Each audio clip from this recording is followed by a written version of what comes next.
A few moments later.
Hi everyone, good morning. It's Sarmiento and welcome back to my channel.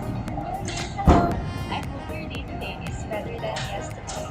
So it's our 7th and last day that we're here in Singapore, and we're on the way to the Jewel Changi Airport. It's actually open last 2 weeks ago, and we've checked in our bags already and we're going there.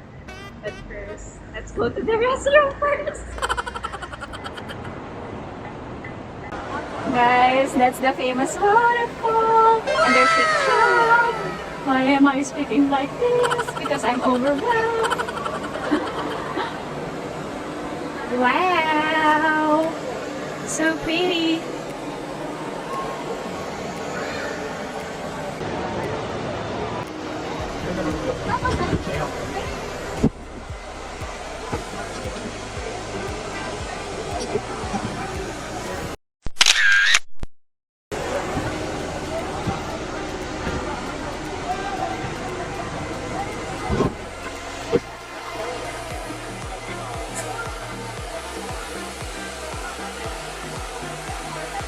Vlog muna bago pantog.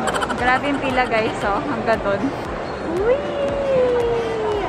Ang floor yung Skechers dito. Parang halos, nagdadalawang floor talaga sila. Ayan. Pumunta tayong CR, face bags, and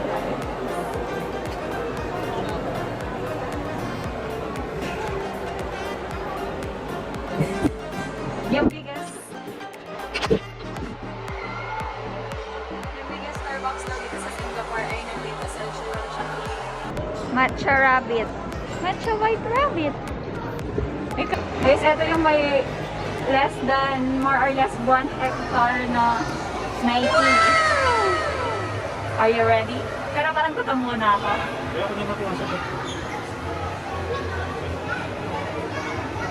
Ayaw mo? Ayaw mo?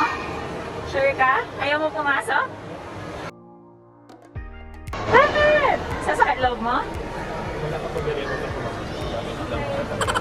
Ano? Alas, ba, bumalik lang tayo, love.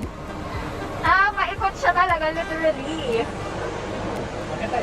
12 seconds later. Wow!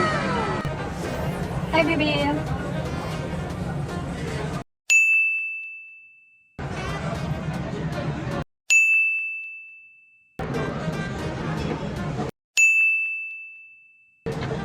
Makakatulog na rin ako, guys. Nila. Best Filipina. Thank you po. Hi guys, so nandito na kami sa plane and pauwi na kami.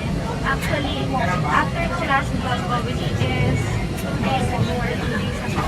Monday yung last vlog, tapos ngayon Wednesday na. Ayun, yung story nun is nagka-earthquake sa amin sa Pampanga. 6.1 magnitude siya. So, pati yung SM Clark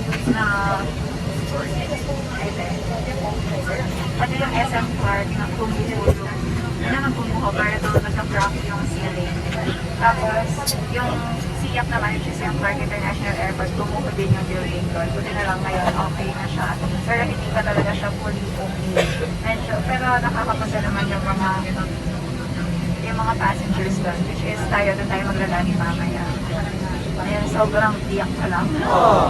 Sobrang dramatic trip ko that day kasi nga, kakakain ko lang noon, tapos bigla-bigla nag-text nag-chat yung business ko na, okay lang kayo ha? So parang, bakit may okay lang, ano nangyari, ganyan. Tapos sinabi nga nila na, ano daw, mag-investment ko rin, sinata ko. Tapos yun, tapos hindi ko makontak yung parents ko, yung family ko, so pinakontak ko lang sa Sarmiento ko. Sobrang nakaka-ewan kasi wala talagang contact. Tapos, pati yung family nila, mom na, kinall na rin sila, mama ko, thank you po. So, akala namin mag-reroute lang sa Manila or Cebu, right? Tapos hindi pala. So, buti na lang, may nakita na yung Zef dun sa email niya na mag-reschedule na lang kami today. So, kaya nandito na kami sa flight na to. So, kahapon din pala, nag-earthquake sa amin. Kanina, 2:05 p.m. So, nakaka-ewan kasi meron nga sa Porac, nag-rescue operation pa sila. Tapos, biglang nag-earthquake. Kaya, ayun. Sana wala nang aftershocks and all. Kasi pati sa Visayas, meron din earthquake and everything. Nakakalungkot lang. Kasi after na Notre Dame, tapos yung sa amin naman. Sana wala nang susunod. Kaya, let us be good girls and boys and pray always. Anyway guys, nagsaan ko na lang kayo mamaya kung makaka-vlog pa ako pa-uwi. Dahil pagod na kami. Yung time kasi ngayon is mag-8 o'clock na. Or 8 o'clock na. Tapos makakabalik kami 12 o'clock. So, ayun guys. Thank you for watching and I'll see you soon. God bless. Please like and subscribe. If you guys are wondering kung anong dinner ko pa uwi,